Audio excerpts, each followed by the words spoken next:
कादिर साहब का उसके बाद राजा साहब, ये दोनों सवाल क्लब कर लेते हैं सप्लीमेंट्री। जी कादिर पटेल साहब का माइक खोलें।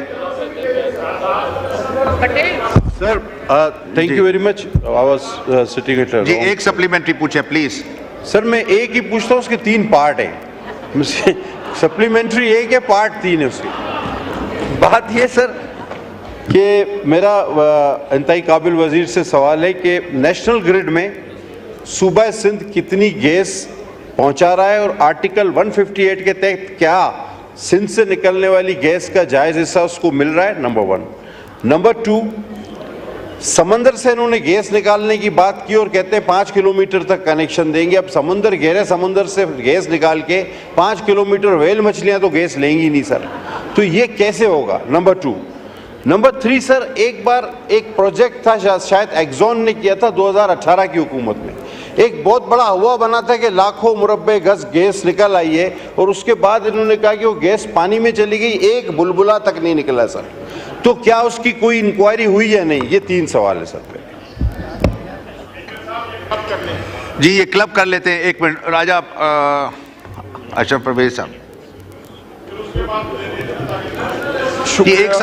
एक सवाल पे 100 सप्लीमेंट्री नहीं हो सकते। We'll move to next question, last supplementary please. जनाब स्पीकर, मैं तो इस पे हाउस का वक्त नहीं लेना चाह रहा था, लेकिन एक बात मेरे जहन में आई है तो मैं पूरे हाउस के सामने रखना चाहूँगा। ये जो ऑन गोइंग एनर्जी क्राइसिस है, ऑनरेबल मिनिस्टर साहब ने उसका तफसीली जवाब देने की कोशिश की और ऑनरेबल मेंबर अली मोहम्मद खान साहब ने एक तजवीज़ दी कि एक स्टैंडिंग कमेटी में इसको ले जाया जाए और थ्रेड बेयर इसको डिस्कस किया जाए। और उसकी सबसे ज़्यादा ज़रूरत इस वजह से है कि लोगों में बड़ा अभाम है, लोगों को हकीकत हाल उन पर वाज़िया होनी चाहिए।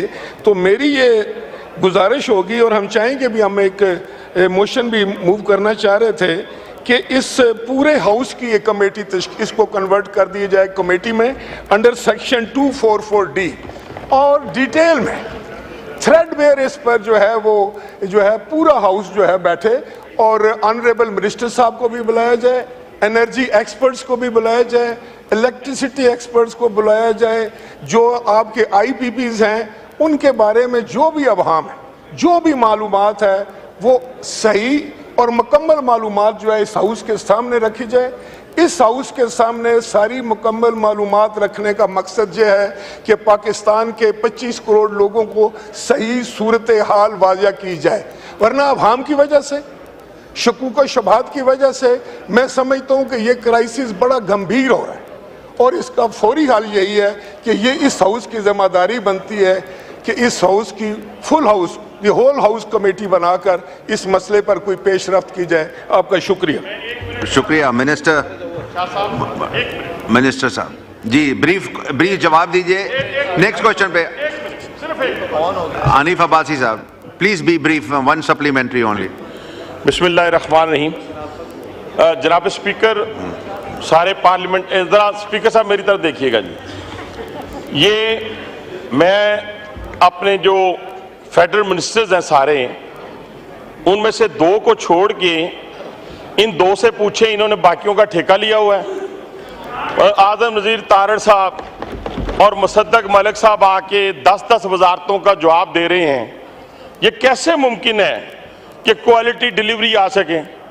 ये तो मुमकिन ही नहीं है कि एक बंदा जो है वो 10 वजारतों का जवाब दे और फिर उसमें आप कहेंगे जी हमें कामयाबी भी होगी। ये मुमकिन नहीं है। तो एक तो ये हमें सोचना चाहिए कि हम इन बेंचेस को कैसे फिल करेंगे और अपनी अपनी जिम्मेदारियां कैसे निभाएंगे।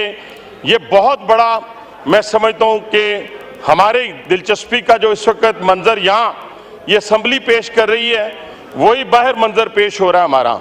दूसरी बात ये है कि मैं मिनिस्टर साहब मौजूद हैं, माशाल्लाह बहुत कॉम्पिटेंट हैं और मैं इनकी कॉम्पिटेंसी से कभी भी एक सवाल पूछे प्लीज। मैं पूछने लगा हूं, लेकिन तारीफ थोड़ी सी कर लेने दें।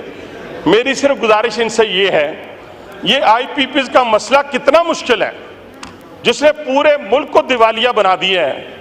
मेरे इल्म में आया कि झंग में एक 50 मेगावाट का IPP है, उसके अंदर 10 कई सालों से बंद पड़ा है, 10 करोड़ रुपया महीना लेते हैं।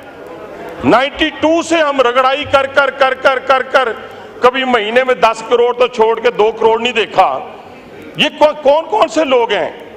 ये कौन है मियां मनशा? ये कौन है फलां? ये लोग कौन है? ये 42 ऐसे, ये 42 ऐसे, ये आरिफ हबीब भी है, आरिफ हबीब भी है, आरिफ हबीब भी है। इस तरह ना करें। जब इज्तिमाई बात हो रही हो तो वो किसी की फुफ्फी का पुत्र नहीं होना चाहिए।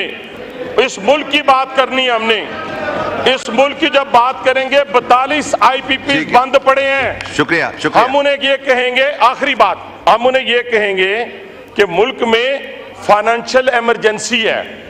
आपने मुल्क से अरबों खरबों में, जो फॉरेन कंपनीज हैं उनकी बात नहीं कर रहा मिनिस्टर साहब, जो लोकल हैं, लोकल जो अरबपति से कई खरब से भी आगे चले गए हैं, वो तो नाम भी नहीं आता खरब से आगे होता गया है, उस पर भी चले गए हैं वो। अगर उनको कहें कि ये पाकिस्तान ने आपको ये बनाया है, आप मेहरबानी करके हाथ बुलाएं उनको गाली ना दें, उन्हें बुरा भला ना कहें, उनको बुलाएं, बुला के हाथ साथ फेरो, नहीं मान दे तो दूसरा काम करें, तब जाके मुल्क। ठीक है, ठीक है। मिनिस्टर एनर्जी एंड पेट्रोलियम, ये 3 ऑनरेबल मेंबर्स के सवालात हैं, ये क्लब करके प्लीज ब्रीफ जवाब दें।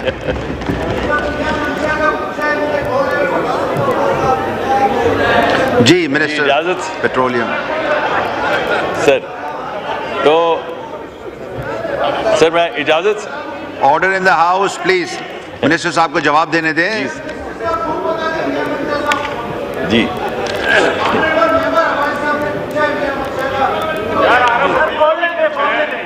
मगर इमाम का भी पूछा है, आपका हुसैन का भी पूछा है। No cross talk. जी मिनिस्टर साहब आप बोलें प्लीज, स्टेटमेंट दें अपनी।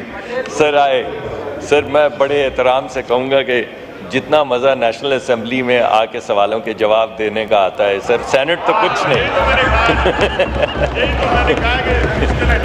मुझे तो लगता है सर कि सेनेट को भी सारे सेनेटर्स को बुलाना चाहिए, वो यहाँ से इंस्पायर हों सर। तो बड़ी शानदार गुफ्तगू चलती है। सर मैं एक एक करके सवालात के जवाब देने की कोशिश करता हूँ सर।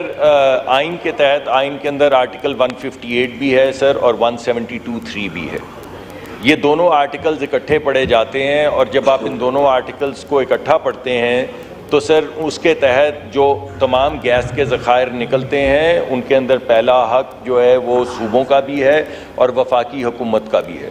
इस वजह से बाहमी मुशावरत के ज़रिए और आइन ही के उसके तहत प्रेसिडेंट या उसका नॉमिनी जो है वो बैठ के ये फ़ैसला करता है कि नई गैस जो निकल रही है उसको कैसे एलोकेट करें ताकि पूरा मुल्क चल सके। ये तो सर इसका आइनी जवाब है। इसके अंदर सर एक जुडिशल जवाब भी है, वो ये है कि ये जो दोनों मामलात हैं आर्टिकल 158 के और आर्टिकल 172(3) के, ये इस वक्त एडजुडिकेशन में है सर। ये सुप्रीम कोर्ट के पास पड़ा हुआ है। ये मुकदमा दायर भी हुआ था, सुप्रीम कोर्ट में लगा नहीं, मेरा मतलब दायर हुआ है।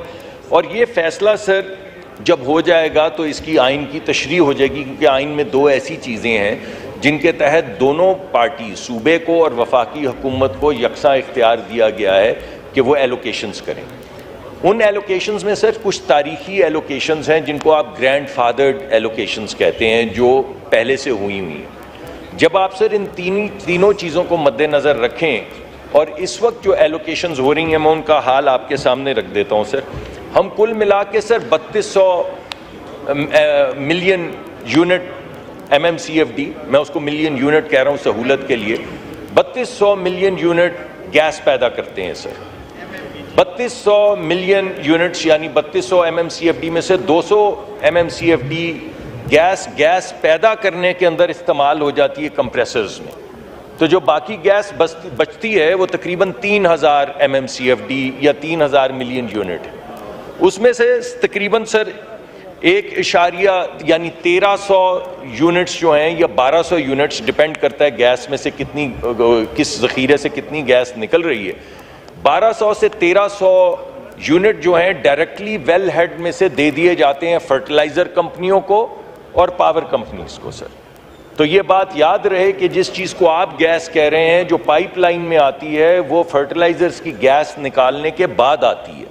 तो जो बाकी बचती है पूरे मुल्क के लिए, यानी 3000 में से 1200-1300 तो चली जाती है डायरेक्टली फर्टिलाइजर को और बिजली को, बाकी 1600 जो बचती है सर वो पाइपलाइन कंपनियों के अंदर डाली जाती है।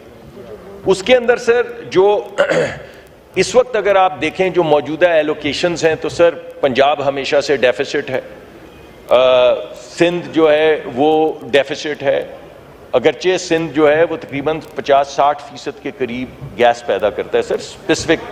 जी नहीं सर मैं एग्जैक्टली बता देता हूँ, मैं देख के बता देता हूँ, लेकिन 60-65 के दरमियान फीसद। एड्रेस द चेयर मिनिस्टर साहब, जी मैं इसी वजह से नो क्रॉस टॉक जी, जी क्योंकि सर ये सवाल नहीं था, मैं इस वजह से स्पेसिफिसिटी के 60 से 65% गैस पैदा होती है, मगर सर हमारे तीन सूबे जो हैं वो डेफिसिट है।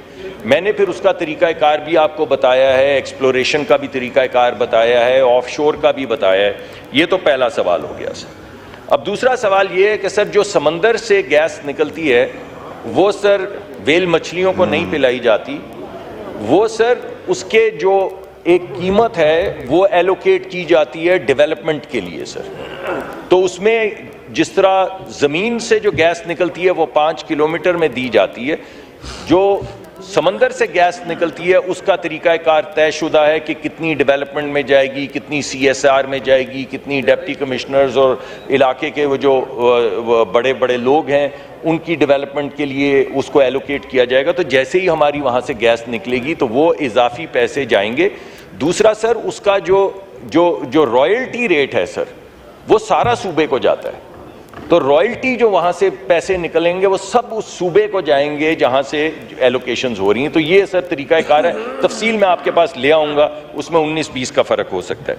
इंक्वायरी सर, इंक्वायरी तो अल्लाह के पास ले जानी पड़ेगी सर। उसकी वजह क्या है सर, जब आप गैस ज़ेरे ज़मीन कोई चीज़ खोदते हैं तो अल्लाह के अलावा किसी को इल्म नहीं होता कि नीचे से क्या निकलेगा। आप जियोलॉजी देखते हैं, आपको साइंस देखते हैं, उस साइंस के तहत आप ये फैसला करते हैं कि आपने ये 30-32 मिलियन ज़मीन पे और 100 मिलियन के करीब समंदर में पैसे खर्चने हैं या नहीं। जब आप वो पैसे खर्चते हैं सर और ज़मीन में जाते हैं, यानी समंदर में वेल के नीचे जहाँ समंदर ख़त्म हो जाता है, जहाँ तय है समंदर की, उसके नीचे क्या ज़खायर हैं जो आपको साइंस बता रही होती है, उसके मुताबिक आप वो फर्दर ड्रिलिंग करते रहते हैं। अगर वहाँ पहुँचने पे पता चले कि वहाँ पे वो ज़ख़ीरा जिसका गुमान में था कि ये होगा वो नहीं है, तो सर इस पे कोई भी कुछ नहीं कर सकता। पूरी दुनिया में ऐसा ही होता है। तो वो इंक्वायरी तो फिर हमें अल्लाह के यहाँ दुआ गो भी होंगे और कुछ अल्लाह से इंक्वायरी भी करनी पड़ेगी कि हमारे यहाँ भी दे देते, थोड़ी सी गैस यहाँ से निकल आती तो वाह हो जाती हमारी भी दीगर हमारे हमसाया मुमालिक की तरह। मगर अगर ना निकले तो सर कुछ बदकिस्मती है और कुछ हमारी एफर्ट में कमी है। एफर्ट में कमी दूर करेंगे और किस्मत के लिए अल्लाह से दुआ गो रहेंगे सर। ओके